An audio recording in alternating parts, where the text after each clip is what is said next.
tous les produits qu'on utilise, tout ce qu'il y a autour de nous dans le monde, on le construit avec du pétrole.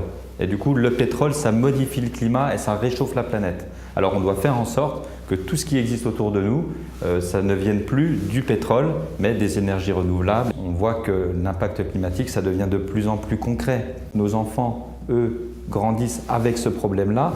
Tout le monde est unanime, le changement climatique, c'est un problème qui peut créer à moyen terme la disparition de l'homme sur Terre. La COP, c'est la conférence des parties. Donc en 1992, quand il y a eu le sommet pour la Terre à Rio, ils ont décidé de créer la Convention cadre des Nations Unies pour les changements climatiques. L'objectif de la CNUC, c'est de mettre en œuvre la politique climatique au niveau mondial.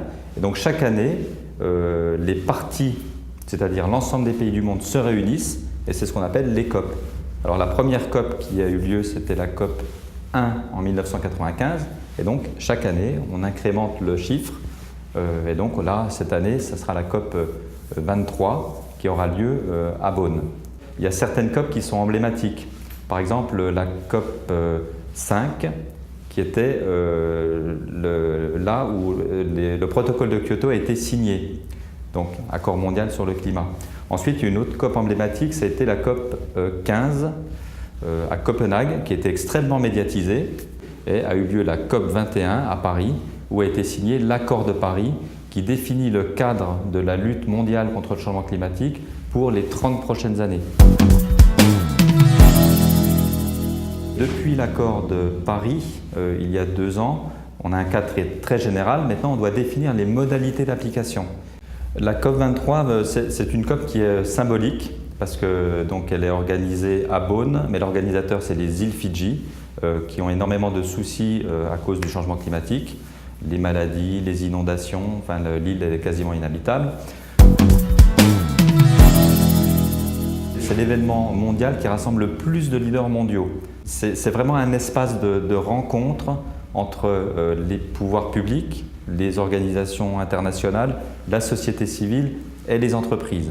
Sur les COP, il y a en général 2 zones. Il y a ce qu'on appelle la Green Zone, où il y a la société civile et les entreprises, et la Blue Zone, où il y a les négociations internationales. Quand on se réunit sur ces COP qui durent 1 semaine, il y a toute une émulation.